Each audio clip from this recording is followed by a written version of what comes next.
राधे राधे सभी को। कैसे हो आप सब? भगवान की कृपा से सब अच्छे ही होंगे।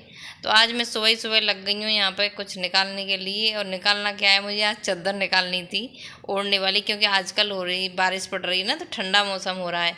तो रात को बच्चों के लिए ज़रूरत पड़ी, तो ये बोल रही थी कि कुछ एक आध दो चादर और निकाल ले। और मैं ऐसा दिमाग हो रहा है आजकल, मैं रख के भूल जाती हूँ, मैं कहाँ रख के भूल गई हूँ।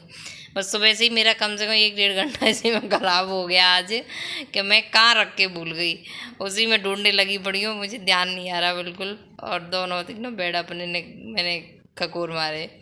उसके बाद मैंने देखो मेरे घर की कितनी बुरी हो रही है हालत। मैं घर साफ़ किया मैंने, और पुलकित के हमारे की यही हाल है कि सारे घर में कहीं कहीं कुछ डाल, कभी कहीं कुछ डाल। मेरी तो यही है कि पूरा दिन इसी को साफ़ सुथरा करते रहो बस। उसके बाद फिर मैं यहाँ कर रही हूँ अपने ठाकुर जी की ये पूजा। और पूजा का तो यही है कि भाई टाइम ऐसा ही चल होता है कि कभी तो ठीक ठाक हो जाती है, कभी जल्दबाजी में होते तो ये।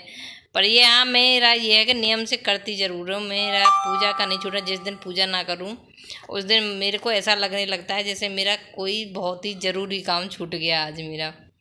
तो मुझे पूजा तो मैं टाइम से करती हूँ अपना। उसके बाद फिर मैं आ गई यहाँ किचन में। और किचन में आज बहुत ही सिंपल सा अपने कान्हा जी के भोग के लिए मैं थाली बनाऊँगी। और बहुत ही सिंपल सी थाली देखना, और बहुत ही टेस्टी खाना, सिंपल सा जो हम नॉर्मल घर में खाते हैं।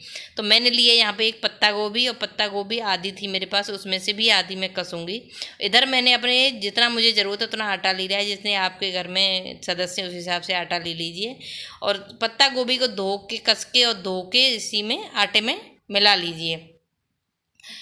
और सारा लेना है इसमें जितना भी आपने कसा है। उसके बाद फिर मैं यहाँ डालूँगी आधी कटोरी दही। इसमें तुम इस तरीके से बनाओगे ना तो देखना कितने अच्छा बनने वाला है।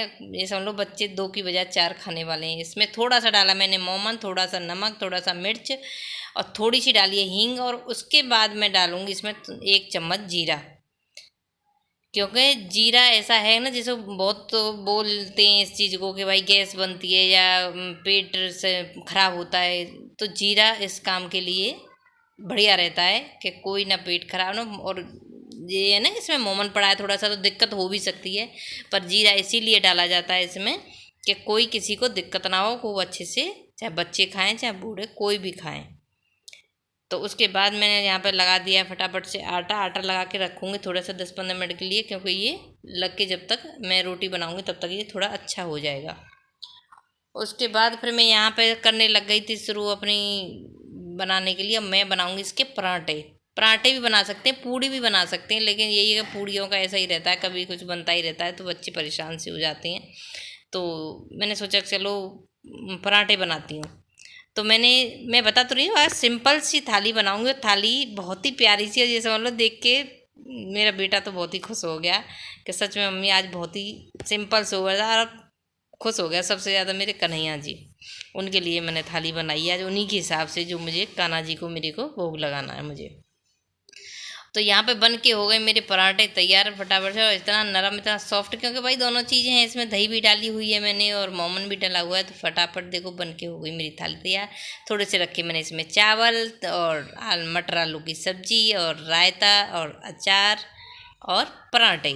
अब पहुँच गई ठाकुर जी के पास। तो कैसा लगा मेरा छोटा सा ब्लॉग? लाइक सब्सक्राइब जरूर कर दिया करो और कमेंट में ज़रूर बताना।